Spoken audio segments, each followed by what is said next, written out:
ආයිබෝවන් ඔයාලා හැමෝටම ඔයාලා හැමෝම ගොඩාක් හොඳින් ඇති කියලා විශ්වාස කරනවා. ඉතින් යාළුවනේ මේක මම ගොඩාක් කාලෙකට කලින් කරපු කේක් එකක්. ඉතින් channel එකේ ඉන්න නංගි කෙනෙක්ගේ request එකකට තමයි මම මේ වීඩියෝ එක නැවත කරන්නේ. ඉතින් මේ වීඩියෝ එක මම voice over එකක් නැතුව තමයි කරලා තිබ්බේ. ඉතින් voice over එකක් එක්ක කරන්න කියලා channel එකේ නංගි කෙනෙක්ගෙන් request එකක් තිබ්බා. ඉතින් ඒක නිසා මම නැවතත් මේ වීඩියෝ එක voice over එකක් එක්ක කරනවා. ඉතින් අද වීඩියෝ එකෙන් මම ඔයාලට කියලා දෙන්න සූදානම් වෙන්නේ මේ විදියට ක්‍රිකට් ටීම් එකට මේ ටොපර්ස් ටික හදාගන්නේ කොහොමද කියලා. ගොඩක් ලේසියෙන් මේ ටොපර්ස් ටික හදාගන්න පුළුවන්. එහෙනම් ඉතින් ඉක්මනටම වීඩියෝ එක පටන් ගමු. මෙතනදී විශේෂයෙන් දෙයක් ඔයාලට මතක් කරන්න කියලා හිතුවා. ඉතින් මේ කේක් එක මම දැනට අවුරුදු 2කට කලින් හදපු කේක් එකක්. ඉතින් ඔයාලට පේනවා ඇති කේක් එක ගොඩාක් ලස්සනට නීට් එකට ෆොන්ඩන්ට් වලින් කවර් වෙලා නැහැ. ඉතින් කේක් හදන්න අලුතෙන් එකතු වෙලා ඉන්න නංගිලා මල්ලිලට මම හැමතිස්සෙම දෙන උපදෙස තමයි ඔයාලා කේක් හදන්න තමයි ඔයාලගේ පළපුරුද්ද ඇති වෙන්නේ. ඉතින් ඔයාලා ෆොන්ඩන්ට් වලින් කේක් එක කවර් කරන්න තමයි ඔයාලට ලස්සනට නීට් එකට ෆොන්ඩන්ට් එකක් කවර් කරගන්න හැකියාව ලැබෙන්නේ. ඉතින් ඒකත් ඔයාලගේ හිතේ තියාගන්න. ඉතින් ඊට පස්සේ මම ග්‍රාස් නොසල් එක භාවිතා කරලා කේක් එක වටේට මේ වගේ ග්‍රාස් එකකින් ඩෙකොරේට් කරගෙන යනවා. ඉතින් ඔයාලට කැමති ග්‍රීන් එකක් මේ සඳහා භාවිතා කරන්න පුළුවන්. ඉතින් මම මොස් ග්‍රීන් එක ටිකක් ලයිට් එකට තමයි ග්‍රාස් එකට භාවිතා කරලා තියෙන්නේ. ඉතින් ඒත් එක්කම කේක් එකේ උඩ කොටසත් ඔයාලට පේනවා මම මොස් ග්‍රීන් එකෙන් ඩාර්ක් කලර් එකෙන් කවර් කරලා තියෙනවා. ඉතින් ඒකේ වටේටත් මේ වගේ මම ග්‍රාස් එකෙන් ඩෙකොරේට් කරගන්නවා.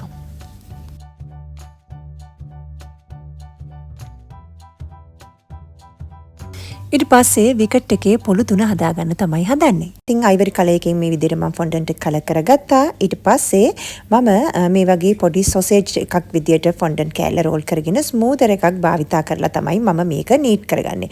ඉතින් මේ විදිහට මම මේක ටිකක් හොඳට නීට් කරගන්නවා. ඉතින් මේක ගොඩාක් හීනි වෙන්නෙත් නැතුව, ගොඩාක් මහත් වෙන්නෙත් නැතුව සාමාන්‍යයෙන් ඔයාගේ කේක් එකේ සයිස් එකේ ප්‍රමාණයට අනුව විකට් 3 හදා ගන්න ඕනේ.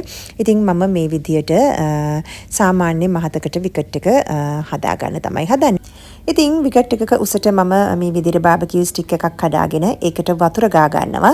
ඊට පස්සේ මම කරන්නේ මම අර හදාගත්ත සොසේජස් එක වගේ එක ඇතුළට මේක මේ විදිහට ඇතුළටම ඔබනවා. ඉතින් එතකොට අපිට විකට් එක හොඳට ශක්තිමත්ව තියාගන්න පුළුවන්. ඉතින් ඊට පස්සේ මම මේක නැවතත් ස්මූදර් එකකින් මේ විදිහට හොඳින් නීට් කරගන්නවා. ඉතින් ඔයාලට මේක ටික වෙලාවක් කරනකොට මේ ෆොන්ඩන්ට් කෑල්ල හොඳටම හොඳ ලස්සන සොසේජස් එකක් විදියට ලස්සනට ස්මූත් කරගන්න පුළුවන්.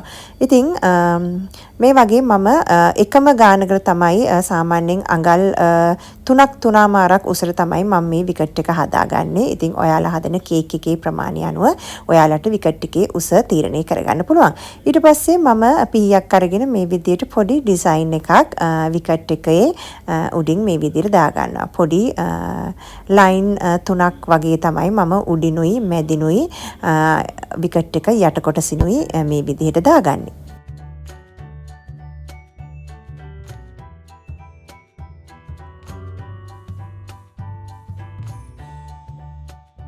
ඉතින් මේ වගේ මට පොළු 3ක් අවශ්‍ය වෙනවා. මම කලින් හදාගත්ත විදිහටම තවත් විකට් පොළු 2ක් හදාගන්නවා. මේ ටොපර්ස් හදන්න ගන්න හැම ෆොන්ඩන්ට් ගොලියකටම මම ටයිලෝස් පින්ච් එකක් දෙකක් එකතු කරලා තමයි අරගෙන තියෙන්නේ. ඉතින් එතකොට අපිට ඉක්මනටම ටොපර්ස් ටික වේල ගන්න පුළුවන්. වේලනකොට තෙත ගතියක් ඇති වෙන්නේ නැහැ, පැලෙන්නේ නැහැ. ඉතින් ඒක නිසා ඔයගොල්ලෝ අනිවාර්යයෙන්ම ටොපර්ස් හදනකොට ටයිලෝස් ටිකක් එකතු කරගන්න අමතක කරන්න එපා. විකට් පොළු 3 හදාගෙන මම ඒක පැත්තකින් තියාගන්නවා හොඳින් වේලෙන්න. ඊට පස්සේ විකට් පොළු 3 උඩ තියාගන්න අපි පොඩි තව කෑලි දෙකක් තියෙනවානේ. අපි ස්ටම්ප් කියලා කියන්නේ. ඉතින් ස්ටම්ප් එක මම මේ විදිහට හදා ගන්නවා. කලින් විදිහටම ඒ කලර් එකෙන්ම ෆොන්ඩන්ට් එක රෝල් කරලා චූටි කෑලි දෙකක් මේ විදිහට රෝල් කරගන්නවා. ඒක ඇතුළටත් මම මේ විදිහට පොඩි බාබකියු ස්ටික් එකක් දා ගන්නවා. එතකොට මට ඉතාමත් ලේසියෙන් මේක විකට් පොළු 3 උඩ රඳව ගන්න පුළුවන්.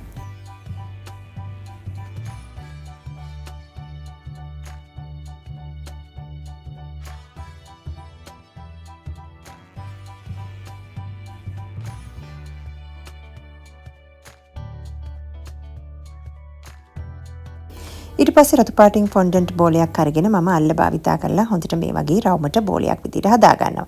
ඊට පස්සේ මම හදන්නේ බැට් එක හදා ගන්න. ඉතින් බැට් එක හදන්නෙත් අපි විකට් එක හදාගත්ත කලර් එකෙන්මයි අයිවරි කලර් එකෙන් මේ වගේ සොසේජස් එකක් විදිහට හදාගෙන මම මෙන්න මේ විදිහට ස්මූදර් එක භාවිතා කරලා තමයි මේ බැට් එක හදාගන්නේ. ඉතින් මේකේ උඩ කොටස පොඩක් හීනියට තමයි මම අරන් තියෙන්නේ. සාමාන්‍යයෙන් බැට් එකක උඩ කොටස තියෙන හීනියටනේ. ඉතින් යට කොටස පොඩ්ඩක් මහත් වෙන්න. ඉතින් මේ හැඩේ අපිට ගන්න ඕනේ මේ විදිහට ස්මූදර් දෙකක ආධාරයෙන් තමයි. ඉතින් ඔයාලට පුළුවන් මම කොහොමද බැට් එක හදාගත්තේ කියලා බලන්න. ඉතින් මෙන්න මේ හැඩයට තමයි මම යට කොටස හදාගත්තේ. ඊට පස්සේ නිල් පාටින් ෆොන්ඩන්ට් කැල්ලක් අරගෙන ඒකත් ස්මූදර් එක භාවිතා කරලා මේ විදිහට රෝල් කරගෙන බැට් එකේ අල්ලන කොටසට මේ වගේ පොඩි කෑල්ලක් මම හදා ගන්නවා. ඉතින් ඒක මම හොඳින් රවුන්ඩ් කර ගන්නවා. ඉතින් ඒක මෙන්න මේ විදිහට තමයි තියන්නේ. ඉතින් සම්පූර්ණ බැට් එක මේ විදිහට තමයි මම හදාගත්තේ. ඉතින් ඊට පස්සේ මේකත් මම හොඳින් වේලෙන්න තියෙනවා. පැය භාගයක් විතර යනකොට හොඳට වේලෙනවා. ඉතින් මේ තියෙන්නේ අපි හදාගත්ත ක්‍රිකට් තීම් එකට අදාළ ටොපර්ස් ටික. දැන් මම අපි අර බාබිකියු ස්ටික් එකේ කොටසක් ඉතුරු කරලානේ තිබ්බේ. ඉතින් ඒක ආධාරයෙන් තමයි මේ විදිහට කේක් එකට අපි විකට් ටික සම්බන්ධ කරගන්නේ. ඊට පස්සේ ස්ටම්ප් දෙක තමයි මම අලව ගන්නේ. ඉතින් වීඩියෝ එකට ඒ කොටස ටිකක් පේන්නේ නැහැ. ඉතින් වතුර ටිකක් ගාලා මම මේ විකට් පොළු තුන ඒක මේ විදිහට අලව ගන්නවා. ඉතින් ඔයාලට ඒක ලේසියෙන්ම වතුර ටිකක් ගාලා අලව ගන්න පුළුවන්. ඉතින් මෙන්න මේ විදිහට තමයි ස්ටම්ප් දෙක අලව ගත්තට පස්සේ තියෙන්නේ. ඊට පස්සේ මම බෝලෙත් විකට් එක ළඟින් තියා ගන්නවා. බැට් එකත් මේ විදිහට තියා ගන්නවා. ඉතින් ඊට පස්සේ මම ඔයාලට හදන්න කියලා දෙන්නේ විශේෂම දේ තමයි පෑඩ් එක. පෑඩ් දෙකක් හදා ගන්න ඕනේ. ඒකත් මම අයිවරි කලර් එකෙන්ම හදන්නේ. ඉතින් ෆොන්ඩන්ට් කෑල්ලක් මේ විදිහට අරගෙන මම රෝල් කරගන්නවා. ඉතින් මට අඟල් 3ක් උසට අඟලකට වඩා පොඩ්ඩක් අඩු ප්‍රමාණයකට තමයි පළල අවශ්‍ය වෙන්නේ. ඉතින් මේ විදිහට මම කොටුවක් කපා ගන්නවා. ඊට පස්සේ මම මේ අඩි රූලෙන් මේ විදිහට පොඩියට මාක් එකක් තියා ගන්නවා. ඊට පස්සේ මේ පෑඩ් එකේ උඩිනුයි යටිනුයි දෙකෙන්ම මේ විදිහට පොඩ්ඩක් කර්ව් කරගන්නවා. ඊට පස්සේ මට අවශ්‍ය වෙනවා පොඩි නොසල් එකක්. ඉතින් ඒ නොසල් එක ආධාරයෙන් මම පෑඩ් එකේ එක පැත්තක මේ විදිහට මැදින් පොඩි කෑල්ලක් අයින් කරනවා.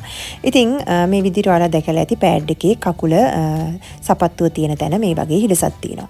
ඊට පස්සේ මම මේ වගේ රවුන්ඩ් බ්‍රෂ් එකක් ටිකක් මහත් එකක් අරගෙන මේක මේ විදිහට හැඩ කරලා තියා ගන්නවා. ඉතින් අපි අර පොඩි කෑල්ලක් කපලා ඉවත් කරානේ. යන්න එතනින් පොඩ්ඩක් කර්ව් කරගන්නවා. ඒත් එක්කම අනිත් මේ විදිහට මම පොඩ්ඩක් කර්ව් කරගන්නවා. ඉතින් මේක මේ විදිහට ටික වෙලාවක් තිනකොට අපිට මේක හොඳින් වේල ගන්න පුළුවන්. ඊට පස්සේ මට මේ වගේ චූටි ෆොන්ඩන්ට් තීරු දෙකක් අවශ්‍ය වෙනවා අයිවරි කලර් එකෙන්ම. ඉතින් මම පෑඩ් එකේ මෙහි විදිහට යට හරියෙන් පොඩි තීරු දෙකක් අලව ගන්නවා. ඉතින් ඔයාලට පේනවා ඇති කොච්චර ලස්සනට පෑඩ් එක හැදිලා ඇවිල්ලා තියෙනවද කියලා. ඉතින් ඒ වගේ දෙකක් මම මේ විදිහට හදාගත්තා. ඉතින් වේලුණාට පස්සේ මේ විදිහට තමයි තියෙන්නේ. ඊට පස්සේ මම පෑඩ් දෙකත් මේ විදිහට කේක් එක ඉස්සරහින් තියාගෙන කේක් එක ඩෙකොරේට් කරලා ඉවර කරනවා. ඉතින් මේ විදිහට තමයි ක්‍රිකට් තීම් එකට ක්‍රිකට් ටොපර්ස් ටික හදාගන්නේ. ගොඩාක් ලේසි. ඉතින් අයිවරි කලර් එක භාවිතා කරලා තමයි මේ හැම ටොප් එකක්ම හදාගෙන තියෙන්නේ. එහෙනම් ඉතින් වෙනද වගේම මේ වීඩියෝ එකනොත් ඔයාලට ප්‍රයෝජනවත් දෙයක් ඉගෙන ගන්න ලැබෙන්නේ නැති කියලා විශ්වාස කරනවා. ගිහින් එන්නම්. ඔයාලට සුබ දවසක්.